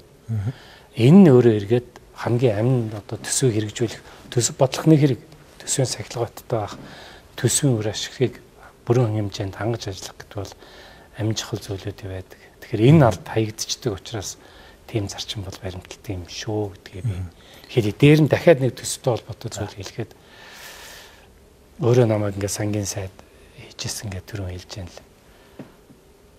11 оны 10 одоо 9 одоо 20 он руу шилждэг байх үеих төсөв бол төсвийн орлого нь 11 их найд. Төсвийн зардал нь бас 11 их найд ойролцоогоор. 11 их найд. Одоо төсвийн орлого зарлага хэдв? 33 таа ороод 33. 33. Тэгэхээр ковидын үед бол арай жоохон өөр нэг баахан зардлууд гараад төрнө цагтгаа маглахаа янз бүрийн одоо ачаал авсан учраас 20 оны төсвийн зардал жоохон хэвийн юунаас арай өндөр байдаг. Тэгэхээр 19 онд тэр зардлаас харьцуулбал одоогийн төсвийн зардал 3 дахин нэмэгдсэн ба. Урд нь өмнө тийм ээ хөрөнгө оруулалт болон бүх зүйлээдгээ урсгал зардал, цалин, дэтгэр эднэр бүгднгийн 11 дотор багтаагаад ирсэн бол одоо төсвийн зардал 33. Зөвхөн цалин, дэтгэр нь нийлэхээр 11 их найд хүрчдэг байгаа. Тэгэхээр 5 жилийн дотор ингэж төсөв өссөн байна. Эний одоо гол юм бас бид нар түрүүн хэлдэг. Улгаалагдаад байсан нөрсийг чинь биржээр зараад эхлэнгүүт өндөр үнээр л зарж эхэлж яах гэсэн үг шүү дээ. Төсвийн орлого тэгж бүртгэж хилээр гарч байгаа гэрээгээ бүртгэж байгаа учраас тийм болж эхэлж байгаа. Нэг талдаа орлого нэмэгдээд одоо нөгөө төсвийн орлого ороод ирэхээр тэр чинь зарцуулъя гэж шүү дээ. Нөгөө талд нь орлого нэмэгдэхийн хэрээр зарцуулах юмнууд нь бид нар ингээд үр ашиггүй зүйл рүү явцсан юм шүү. Яг ингээд аймаг болгон сум болгон бид нар ингээд зэм цутгаал тэнд хэдэн машин явах вэ гэдгээ тооцохгүйгээр зам барайл гэдэг ч юм уу. Би нэг ийм график хийж үтсэн. Тэгээ энэ дээр яг таны хэлж байгаатай адилхан 2017 2018 оны үед одоо 9.2 11 их найдтай байсан төсвийн зарлага. Яг зөв. Яг тэр үед тэрний өмнөх жил нь 335 авилгын хэрэг гарч исэн бохоо. Шалгагдчихсэн. Авилгатай тэмцэх газар. Тэр ингээ 11 13 15.3 их найд 18.3 их найд 20.4 их найд 27.4 их найд гээд зарлагын хэмжээ өсөхдөө зэрэг 1100 1300 1500 1800 1900 гээд ингээд авилгын хэрэг нь өсөж байна. Энд чинь нөгөө талдаа ингээд төсвийн бодлого нь яах ёстой вэ гэхээр тэр олон нийтэд хэрэгтэй байгаа дэд бүтцрүүл эрүүл мэнд рүү боловсрол руу очих ёстой байтал нөгөө л нэг үзэгний үзүүрлүү данхаас нь төрлөөл авч ялтай явуулаа. Бидний одоо хамгийн том алдаа энэ байсан. Энэ алдааг одоо би ганц тань дээр овоолчин гэж байхгүй л дээ. Төсвтэй холбоотой бүх зүйл дээр бас өнгөрсөн 10 жилийн хугацаанд та байж ирсэн юм байл. Ер нь одоо юу бодож байна? Энэ түрүүн хэлж байгаа сангийн сайд байх үед бол төсвийн нийт зардал 11 их найд. Одоо 33 их найд болж өссөн. Урд нь тэр 11 дотроо бүх зүйлээ багтаагаад болдог байсан. Болж исэн шүү. Тэгээ одоо ингээд 33 болцсон байгаа үед хаанаас часах уу, тэндээс часах уу, чи миний юм асчлаа, ингэчлээ тэглээ гэдэг юм аргаар нь яваал байна л. Тэгэхээр 3 дахин өссөн байгаа тэр төсвүүдээр дотроо бол гаргалгаагийн олоо яваа л гэдгийг хэлмээр байна. Хүмүүс намайг ингээ байнгын ингээ насаараа сангийн сайд хийсэн юм шиг яриад байгаа юм. Би сангийн сайдыг бол 3 жил 8 сар хийсэн юм шүү. Хүмүүс өөрөг насаараа хийсэн юм шиг ярих гэдэг шиг байна. 3 жил 8 сар. Эдийн засгийн сайдыг чинь би жил нэг 8 орчим сар сайд хийсэн баг. Тэгэхдээ яг хүмүүсүүд сангийн сайд хийжсэн үеийн илүү тод үлддэг юм шиг харагдаад. доошо буухаараа төсвийн гарааны дарга тэгэл сан юм уу эсвэл эдийн засгийн сайд болоод исэн болохоор одоо яалтчгүй төсөв санхүү танаас асуух хэрэгтэй болох гэдэг юм л да. Одоо ингээ эргээ харахаар олон зүйлүүд бид нарт ингээд алдаануудаас суралцаад явж байна тий. Одоо түүлийн засгийн газрын хувьд шүүг нэн төрүүн засвал эдийн засгийн бодлогын хувьд зөв болох юм байна. Ерөөсөө л ил тод байдал. Тогтолцоонуудаа засах. Ирнэ. Ил тод байдлыг хангаад тогтолцоонуудаа засаад энэ төрийн өмчт аж ахуйн нэгжүүдийг энэ засаглалын хувьд нь өөрчлөөд энэгээ нэг мөр зэгцлэх хэрэгтэй. Ирнэ. Ингүүл одоо болно. Сая ингээл багш нарын цалин, эмч нарын цалин гэдэг ийм зүйлүүд яригдад эхэлж байна шүү. Тэгэхээр энэ төрийн албан хаагчдынхаа нийтийн цалингийнхаа тогтолцоо нэг эргэж авч харж үзснээр багцаар нэг тогтолцоогоор нэг гүйц тараад цаашаа явахгүй бол гал унтрах маягаар асуудлуудаа шийдээд явах нь бол өөрөө хүндрэлтэй зүйлүүд. Гэхдээ одоо 11.8 за 11 орчим их найдын төсөв одоо 33 болж байхад болж исэн юм. Сая багш нар эмч нарын цалин арай орхигдсон байсан юм биш үстэй гэдэг ийм зүйл бол надад бол төрж л байгаа. Тэгэхээр саяын нэмэгдлийг бол нэмээ явах нь зүйтэй. Харин юун дээрээс тэр бус зарлууд дээр данхаач юу гэдгийг нэлээд сайн хараад засаа явах нь зөв болов уу гэж би бодож байгаа. Тэгээ тогтолцоонуудаа засаад яваад байвал тэр хүний асуудал бол мянгатах асуудал шүү дээ. Тэгээ болж игэл тэр төрийн албан хаагчтай меритээ зарчмаар нь үнэхээр тэр ажлаа хамгийн сайн мэддэг хүмүүсүүд нь тэндээ ажил хийвэл ажил сайн явдаг шүү дээ. Ажлаа мэдхгүй хүн очичоор удирдах ёс чалдагддаг. Тэгээ замбраагүй байдлууд л хийж эхэлдэг. Ажлаа мэдхгүй хүн тэнд ямар зорилгоор очисон байх вэ гэдгийг нь ойлгомжтой шүү дээ. Сая эмчнэр за багш нар гэдэг багш нарын цалин нэмэх арга хэмжээнд орж явах шиг байна. Одоо ингээд төсөвтөр эцэслээ суулгаад яриад явах. Зардлаа болохгүй бол бүх юм тулцсан байна л гэдээс ингээд хасаал танаал зай гаргаж болж лээ л да. Гэтэ нэг миний хувьд зүгээр эдийн засгч хүний хувьд танаас нэг байр суурь сонсмоор байна. Ингээд цалин гинт нэмэх, тоогийн их хэмжээгээр нэмэх. Ялангуяа энэ төрийн байгууллагуудад байгаа энэ хүмүүсийг бүтээмж харахгүйгээр нэмэх. Эдийн засгтаа эргээд төслөөдлийн хувьд хүндрэл авчрах уу? Нөгөө ханшийг сулруулах гэдэг ч юм. Манайх ч ингээд юм нэмэгдлээ бэлэн мөнгө тараалаа гэхээр бүх юмний өмнө өсчдөг л дөө. Би бол яг эсрэгээр жоохон урт хугацааны юм харах хэрэгтэй болов уу гэж бодоод байгаа юм. Юу вэ гэдэг ингэхээр монголчуудын маань боловсрол бол үнэхээр нэг номер. Боловсролын хүмүүсүүд юу гэдгийг үл тоодог. Энэ одоо юу гэдгийг нэг юм одоо их буруу юм шиг юм яриад идэг. Би бол төрд ажиллаж байгаа хүмүүсүүдээ хүртэл ярьж байгаа шүү. Боловсрол бол тэр хүүхдээс авахуулаад дараа нь энэ мэрэгжлийн одоо ажилтны хуучнаар бол нэг темс инэтэр байсан шүү дээ. Энэ тогтолцоо, энэ боловсролын тогтолцоонд бол монголчууд бол мөнгө сайн зарах хэрэгтэй. Эрүүл мэнд зарах хэрэгтэй. Уг нь энэ эрүүл мэндийн санхүүжилтийн схемийг тэр даатгалын тогтолцоогоор дамжуулах хийх хэрэгтэй. Гэтэл даатгалаа хаачаад халамж олгоод орхичвол дампуурна шүү дээ. Тийм учраас энэ эрүүл мэнд боловсролын салбар хоёрт мөнгө зарах нь бол би зөвлөгч үздэг урт хугацаанд. Бусад зардлууд дээр бол төвчээ дээр хувийн хвшлэн хийх юм зүйл рүү бас явах юмнууд байж болно шүү дээ. За тийм учраас би тэр боловсрол эрүүл мэнд хоёрын төсвийг бол ер нь тогтолцоог нь ихтэй зөв бас зөв болох ёстой шүү. Одоо ингээд сая харж байгаа нь одоо зарим улс орны 10 жилийн сургалтын хөтөлбөрт энэ хэмэл оюун ухааны хичээлүүдийг оруулаад эхэлчихжээ шүү дээ.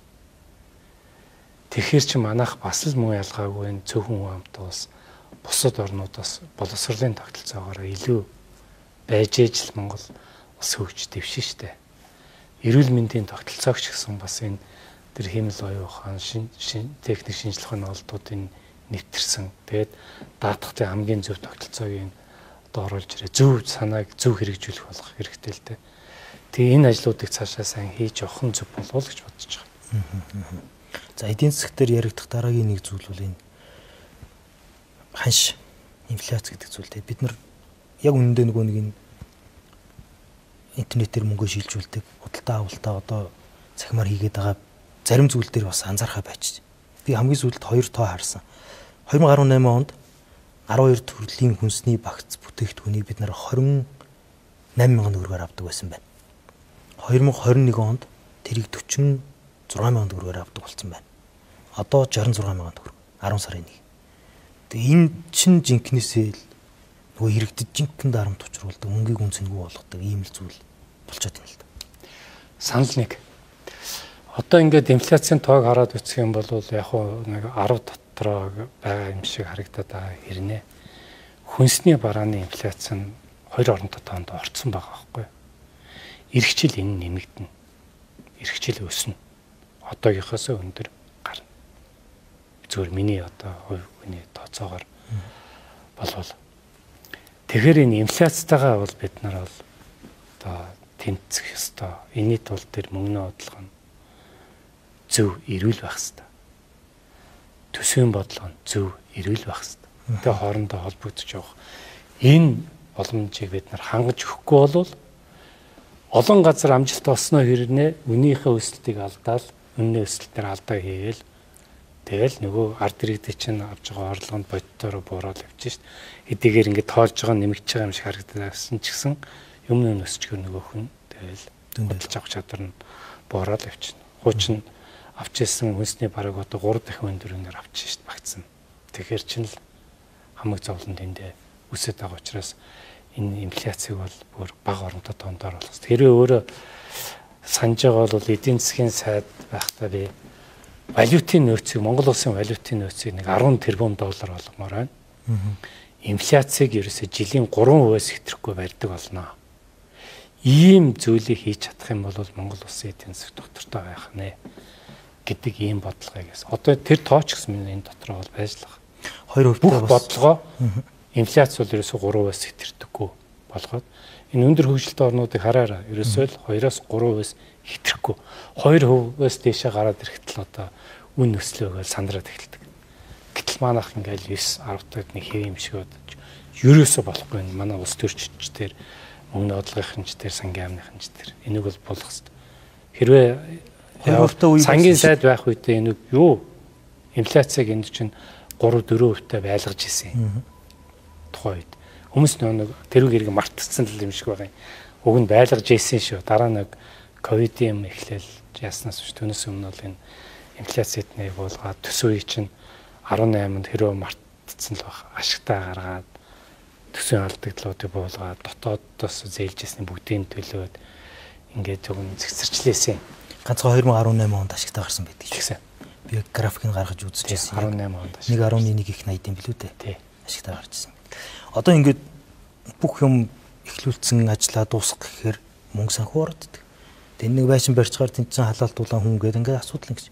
Одоо бид нар яаж буцаад энэ нэг юм хэвийн хэмжээний төсөв рүү очих вэ? Энэ Монгол банк гэдэг байгууллага байгаад байна. Гэтэ энэ чинь ингээд нэг юм уг нь энэ мөнгөний бодлогын хувьд ингээд за хөөе та хэдийн худалдаа авалж итрэх гэдэг шүү. Бидний бүтээн байгуулч бүгдээрээ импортоор юм авах гэдэг шүү гэдэг ч юм уу тий. Бид нар хүүгээ энэ хэмжээнд бодлогын үгээ барина гэдэг нэг планслах хэрэгтэй шүү дээ. Одоо тэгээ Монгол банк нь тий эхлээ Монгол банкнаас өмнө энэ дээр нийт ерөнхий эдийн засгийн асуудал байна. Өөрөө ингээд юмаа хасаж багасгамаар байна гэдэг шүү дээ.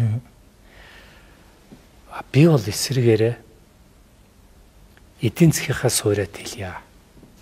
Хөрөнгө оруулалтаа нэмье. Тэгээд энэ гарах зах зээлүүдийнхээ тоог нэмье. Том зах зээлүүд рүү гарья гэдэг ийм бодлогоор өөрөөр хэлбэл эдийн засгад хэлье. Хамгийн үр ашигтай салбарууд хамгийн эдийн засаг төр үр ашигыг хамгийн нэг номерт нь тавьж явъя. Одоо энэ үндэсний үйлдвэрлэгч хувийн хвшлийнхнийг манайхан монголчуудад ингээд дайсан юм шиг харуулж хөгийн PR хийсээр бод нэг юм бүгднгийн үзэн ядах юм сэтгэлгээг суулгаж байгаа. Энэ бол би бол маш буруу. Өчнөө ажлын байрыг бий болгоод дотроо төлөө явж байгаа энэ хувийн хвшил байна. Тэгэхээр бид нар эдийн засгийн улам тэлжчихвэл наадах чинь асуудлууд биш шүү дээ. Гэтэл эдийн засгаа байдгаар хумчаад хувийн хвшлийнхныгаа дарамтлчаад айлгаад одоо чи ингэж чинь тэгж чинь гэх нөгөө хэд мөр хонь олцсон тийм ээ. Үнэндээ тэнд улс төрд оролцоод байгаа юм тэнд байхгүй л дээ. Гэхдээ бүр хонь олцсон. Тэгээд ингээд төрөөд анхаалгаад нөгөө хувийн хвшлээ дарамтлаад ингээ яваад байгаа нь бол маш буруу хандлага. Тийм учраас тулгамдаад байгаа асуудлаа бид нар эдийн засгийнхаа суурьад хэлэхдээ бид нар хувийн хөвшил тэр хөрөнгө оруулалтыг тэлжээж энэ монголчууд маань одоо боломжийн амьдардаг болно. Би сая Казахстаны одоо сүүлийн үед хийгдсэн зүйлүүдийн харсан хүмүүстэй уулзж байгаа сонс. Одоо Казахстанд атомын 4 цахилгаан станц баригдаж байна. Хоёрын хятад барьж байна. Нэг нь Орос барьж байна. Нөгөөх нь Франц барьж байна. Дээр нь Оросын зах зээл рүү гарахын тулд юм шиг байна.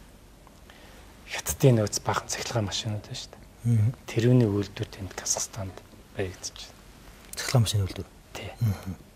Тэгээд бас хөрөнгө оруулалтууд тэнд хүчтэй хийгдэж байна. Тэрнтэй л адилхан бид нар энд эдийн засгийнхаа бааз суурьуудыг тэлье. Тэгэл юунууд л мэддэхгүй нэг худлаа гүтгэлэг тараагаад бие бинийгээ доромжлох, тэгээ хувийн хвшлийнхныгаа дарамтлах, элдэ бусын нэр хоч өгөх энэ зүйлүүдэд зогсоогоод эдийн засгаа тэлэх чиглэл рүүгээ илүү анхаараасаа тэгвэл улсын төсөв дээрээсээ тэр шаардлагатай байгаа замуудаач барьна. Төрийн албан агчид, багш эмчнэрийнхаа тэр цалин нь бол хийсэн үр дүнтэйг холбогдуулаад өндөр байх боломж нь бол бүрдээд явах. Энэ зүйлийг л би хэлмээр байна. Нөгөө хөрөнгө оруулалтын асуудал иргэдэг те. Та ч одоо хөрөнгө оруулалтын хуулиул тухайн үед 24 оны 1 сард нэлээд ус төрийг л аваад явах шиг бодлоо. Би тэгээ хөрөнгө оруулалтын дүнг харлаа сүүлийн. Тэгээд 24 онд өмнөх жилээсээ за 8 дахин борсон баг. Тэгсэн байна лээ. 1.1 сая руу ороод ирсэн байлээ шүү. 8 дахин борсон баг. Ингээд болохгүй бүтэхгүй зүйл гэж ярьчаад хор охирлын бид нар ингээд амсгаар улс орон бүхэлдээ л охирох юм да. Тий. Хөрөнгө оруулалтын дээр бол миний байр суурь одоо хүртэл хэвээр худлаа нэг бүтээлэг тарааж элдэ усын одоо PR-ийн акц зохион байгуулж байгаа хүмүүсүүд байна л да. Тэгээд үндсэндээ бид нэр манай гадаадын хөрөнгө оруулалтын хэмжээ чинь 8 дахин буутсан байгаа шүү. 4.1 сая $4 байж байгаад 4.1 тэрбум доллар байж байгаад одоо 1.3 байна. Би 700 орчим байгаа. 6 дахин юм байна. 6 дахин буусан. Тийм дүнтэй байгаа. Энэ болгоны цаана бол Монголын эрх ашигла хогсож байгаа шүү.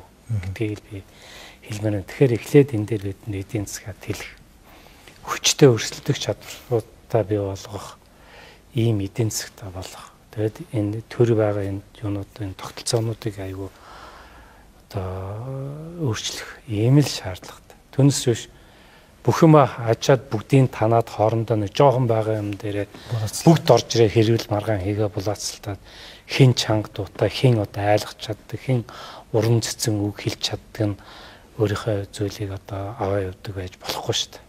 Тэгэхээр энэ эдийн засгаа тэлэх том зах зээл рүү гарч чаддаг болох. Тэгээ хувийн хвшилтэд уран мөвч дэмжиж ажилладаг байх. Ийм л зайлшгүй шаардлага. Монголчууд бидний өмнө одоо бүр нэн тэргүүнд тулгамдж байна. За эдийн засаг, нүүрс, за дээрээс нь намын асуудлыг хоёулаа ерөнхий бас яг миний асуухыг хүсэж байгаа бодлогын зүйлүүдийг ярьлаа. Одоо жоохон уус төр ярина.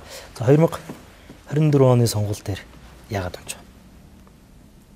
Одоо би асуултаа гүйцэгээд асууж. Хүрлбаатар гэдэг хүн туршлахгүй болоод унаагүй байх. За Хүрлбаатар гэдэг хүн санхүүгийн асуудлаас болоод унаагүй байх. Бас харьцангуй гайгүй байх. Багийн асуудлаас болоод унаагүй байх.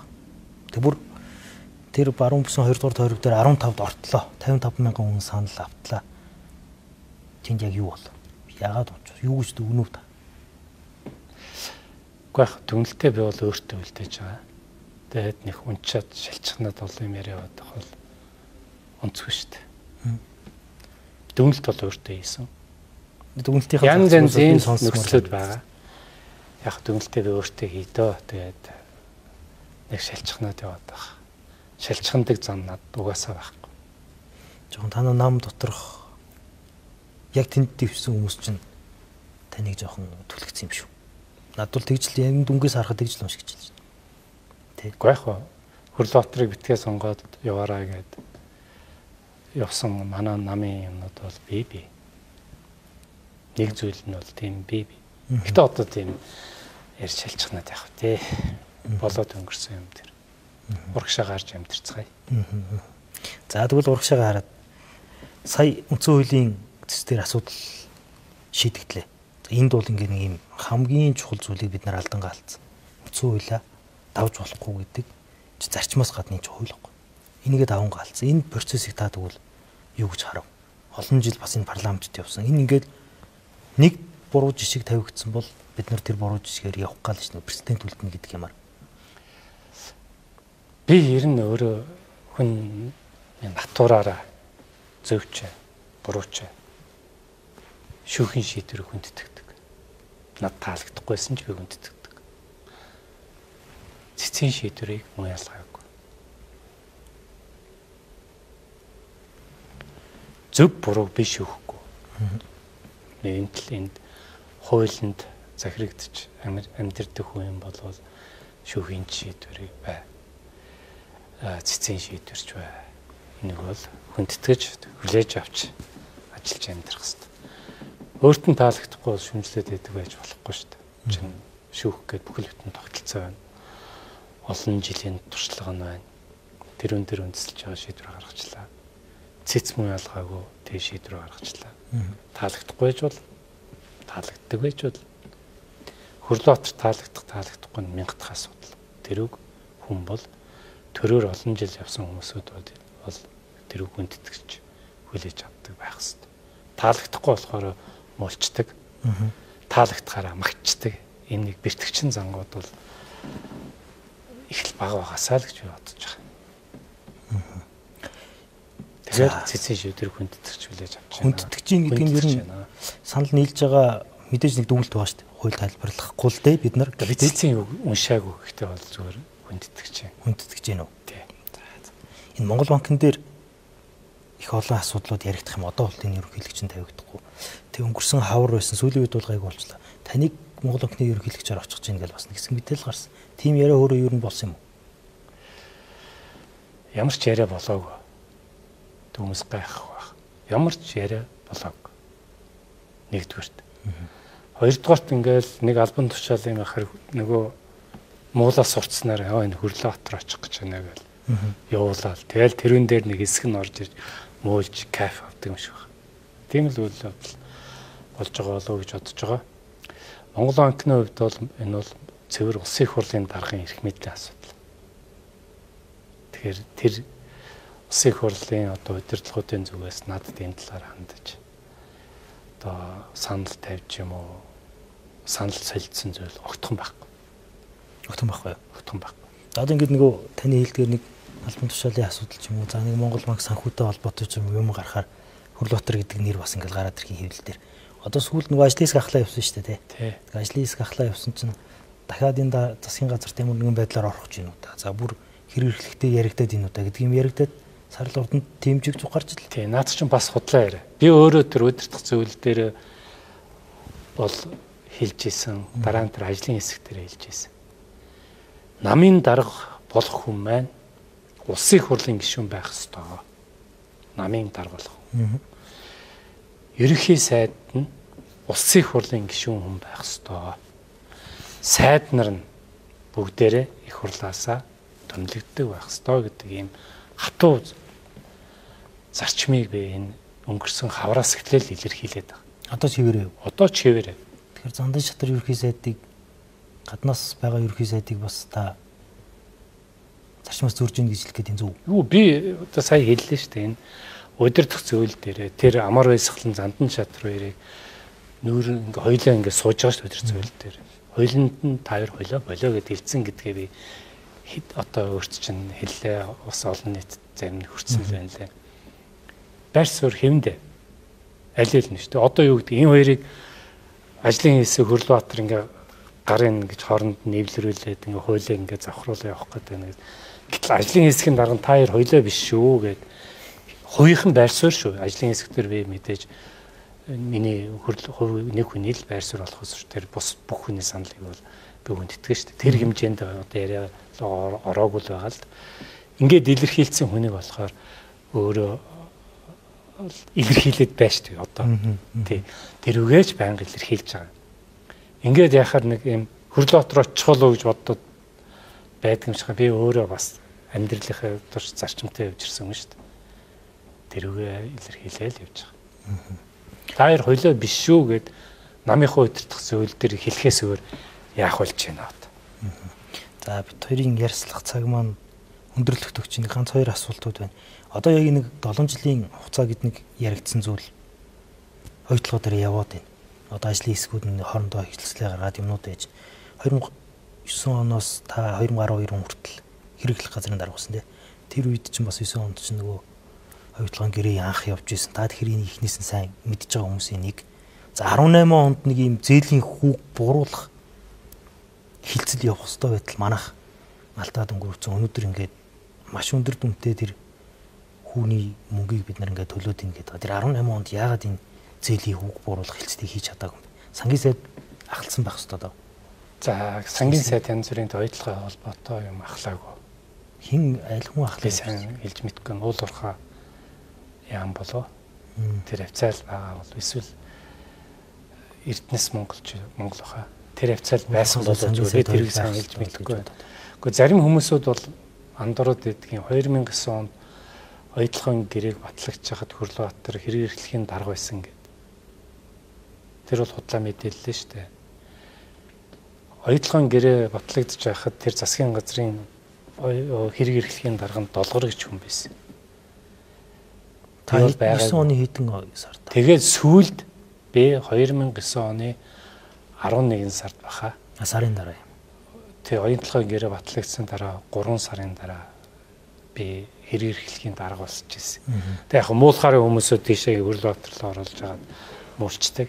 Тэм учраас таны асуусан асуултан дотор жоохон мэдээллийн зөрөө байгаа учраас тодтогч өгч байгаа шүү гэдгийг би бол хэлээ. 2018 онд тэргээл сайн санахгүй байна. 2011 онд билүү Сөв Атолд ерөнхий сайд байхад тэр хүүг нэг удаа буулгаж ирсэн. Тэгээ 18 оныг бол мэдхгүй байна. Одоо бол тэр ажлаа хариуцж байгаа хүмүүсүүд энэ төр анхаарал тавьж ажиллаж байгаа болов уу гэж бодож байна. Мэдээлэл алга. 16 жил орчим байна уу те.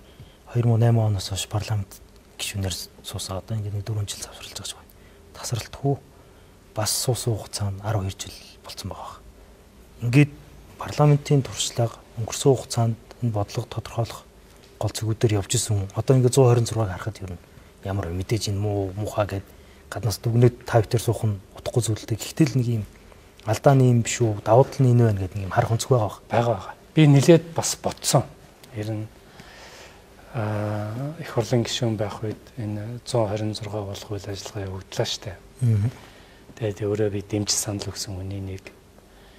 Тэгээд эргэж хараал дүгнээл явж байна л да. Мэдээж ингээд юм эхлэхдээ алдаа оноотой л хэлж байгаа баг. Тэгээ би бол энэ дээр нэг зүйл дээр нэг илэрхий дутагдаад байгаа зүйлийг л олж хараад миний хувьд харагдаад байгаа зүйл үйл Монголын төр доктортой байх хэрэгтэй. Доктортой байх хэрэгтэй. Төр доктортой байхын суурь нь өөрөө парламент их тийм одоо зөв дадлах туршлагатай байх хэрэгтэй гэж одоо би хараад байгаа. Тэгэд энэ чиглэлийн ч бас юмнуудыг үзээд ингэхээр энэ парламентэд байгаа энэ одоо гишүүдийн туршлага гэдэг бол бас үнэхээр үнэтэй зүйлээ. Яагаад вэ гэхээр эн чинь ингээд олон юм үзсэн юм туршлагатай хүн чинь юу болох гээд байгааг эсвэл одоо явагдаж байгаа зүйл нь ямар гай тарихыг бол харж чадаад байдаг. Өөрөө тэр их олон юм үзээгүй хүн чинь тийм мэдэхгүй байхгүй. Одоо юм хийчихвэл яах вэ? Ингэчих болов юм зүйл байна. Тэгэхээр энэ туршлагатай одоо парламент гэдэг бол энэ доктортой төрийн суурь юм байна гэдэг юм бодол бол надад бол хатуу ороод ирсэн байгаа юм. Яг зарим хүмүүс гэх юм уу зарим зүйл дээр иймэрхүү зүйл анзаарч байгаа. Гэхдээ миний хувь сэтгүүлчийн бодлоор бол энэ 126 гэдэг бид нар парламентаа өргөдгсөн бол хамгийн зөв шийдвэр байсан. За одоогийн парламент дээр яг ингээд нэг юм алдаа байгаа. Дараагийн парламент дээр энэ дахиад сайжирна. За 3 дахь парламент дээр бид нэр зөв зам руугаа жинхнээс орох байх гэж бодож байна. Тэгэд 126-аас гадна дахиад нэг хийгдсэн бодлогын шинжилэл бол нөгөө тойргийн хувьд за ялангуяа та одоо бас их сонин түүхтэй үе юм. Хамгийн анх чуулган дээр бид нэр одоо энэ бүсчилсэн тойргоор явахгүй болохгүй нэ. Гэ санал гаргасан. Өөрөө бүсчилсэн тойрог дээр очиж онцгой. Одоо энэ ер нь яг юу болоод өнгөрч үү? Тий, яг хоёлоо бол энийг ярьсан тийм ээ. Чиний ярилцлагаар орж хоёлоо ярьсан. Тэгээ яг болсон үйл явдал нь юу гэхээр энэ намын дарга хоёрт нь намын ерөнхий нэрмичгийн дарга генсек. За Бямцогт одоо сайд бий байсан. Бид хэд сонгуулийн тогтолцоо ярьсан. Ярьж исэн. Зөвхөн тэр түүх бол эргээд яхад. Тэгээ Бямцогт сайд бол бүр жижиглээ. Нэг аймаг бүр жижиг. Нөгөө ч нэг 76 тойрог байдаг шүү дээ. Тэр тогтолцоо руу 16-нд ашигласан тойрог хэлж байгаа. Тийшээгээ орё гэдэг санал хэлээ. Тэгээд хоёрд нь амар асгалан хоёр дарга хоёул огтхон зөвшөөрөхгүйсэн. Том явах ёстой. Ингэж энэ улс орны хөгжлийн асуудлууд шийдэгдэж явах ёстой. Хитрхээ энэ хувааж бас болохгүй гэдэг ийм зарчим. Тэгээ би тэгэхэд нэг 2011 онд луу болд гэдэг их хурлын гишүүн байдсан шүү дээ. Луу болд надад орж ирж энэ ярьж исэн энэ хөлбөрийг би ярьсан. Луу болд тухай үед 2011 онд битэр манай өрөөнд нэлээд сууж яриад луу болдын бүсчилсэн хэлбэрөө яг одоогийн энэ тогтолцоог надад танилцуулж ирсэн. Тэгэл энэ тогтолцоог ингэ луу болд ярьж ирсэн юм аа гэж хэлээл. Тэгээд хоёрдын ерөнхий сайд амар асгалан хэрэг эрхлэхийн дарга гэдэг намын ерөнхий нэрмичгийн даргаас тэгэл дэмжээл. Тэгэл явцгаасан штэ. Тэгээд тэр тогтолцоогоор ороод ялагдсан. Яг сурамжуулж үлдсэн баг тийм үү. Тэр ялагдсан одоо яг тэр тухайн үеийн асуудал болоод өнгөрсөн нөмөлтэй хийсэн баг гэж. Энэ харин одоо нэвтрүүлгийн маань цаг дуусчин таныг товчхон хариулдаг энэ тогтолцоог өөрчилж сонгуулийн тогтолцоог өөрчилсөний цаа зорилго нэг төсөв олон тараад энэ жижиг яваад энэ үр дүнгүй болоод ийн гэсэн шүү дээ. Энийний дараа ингээд төсвийн бодлого дээр өөрчлөлт гарсан уу? Та юу гэж харж байна? Гарахгүй нөө. Гарахгүй нөө. Гарахгүй. За тэгэхээр энэ тогтолцоонд буруу байсан юм шүү дээ. Өөрчлсөн. Гэхдээ би бол яг үнэ хэлэхэд энэ улс орны том эрх ашгууд нэг номерт нь шийдэгдээд явахгүй л бол үнэхээр болохгүй. Алийн болгоно нэг арайг цуглуулж ятсан жоохон мөнгө бүгднийг тараагаад авт. Тийм ээ. Тийм учраас энэ улс орны асуудлуудыг томоос нь аваад их эрүүл шийдэж явах хэрэгтэй шүү. Хоёрын хвшлийн хийж чадах юмнуудыг хоёрын хвшлээр бүрэн хийлгээд төр яг гол юун дээр анхаарах уу гэдэг дээрээ тодорхой болгоод төрөө төр байгаа тогтолцоонуудаа зөв болгох юмнууд дээр онцгой анхаарал ажиллах хэрэгтэй л гэж би бодож байгаа. За би өөрийнхөө хийсэн зүйлдээ нэг харамсаад байдаг типийн хүн бас биш шүү дээ. Хийхээ өмнө нэлээ сайн бодож байгаа гэдэг. Тэгээд тэр өндөө ихтгэл үнэмшилтэй байдаг. Би алдаа хийчихээ гэж нэх бодогдож байгаа зүйл байхгүй. Харин өөртөө ч их баярлалаа. Ингээд 126 алдаа онотоо ч гэсэн ингээд яваад ингэж байгаа бол зүйтэй дараа нь сайжирнаа гэж байгаа. Би бол үнэхээр их баяртай санал нэг байна. Том гүрнүүдийн дунд байгаа жижигхэн улс энэ хувьд энэ Монгол улсыгаа бас цаашдаа авч явахд үнэхээр 126 онтой парламент бол чухал шүү гэдгийг л би хэлмээр байна. Тэглэх. Сая энэ гарын үсэг зурхад хоёр талд гарын үсэг зурж байна те. Ерөнхий сайд их хурлын дарга. За өмнө ерөнхий сайдыг огцруулахад за тэрний өмнө нэг сард бид нэр хийж чадахгүйс нэг орон нутгийн гэрээ ураантай холбоотой. За энэ хил холболт гэдэг ч юм уу. Энэ зүйлүүд дээр дэвшил гараад өнөөдөр бид нар энэ маргаан мэтгэлцээнийг хийгээд байна гэдэг нь үндсэн хуулийн цэц хүртэл асуудал явж байна гэдэг нь энэ нөгөө парламент нь ажиллаж байгаа юм болоо да гэж би бол хувьдаа хараад бас их энийг муулаад энэ тал руу хэлбигээд байгаа хүмүүсийг түр хугацаанд ажиглаасаа гэсэн бодолтой байдгийг бас үзэгчлээ гэсэн дамжуулаад хэлмээр байна. За урилга хүлээж авсан танд баярлалаа. Ярилцах цаг маань бас энэ дөрөд өндөрлж байна. Тэгээд нэвтрүүлгээ төгсгөлд би зочноо танилцуулна, дээрээс нь хамтрагч байгууллага танилцуулна. За хүнсний Монголын үйлдвэр хүнс групп, хүнс комплекс хамтран ажиллаж байна.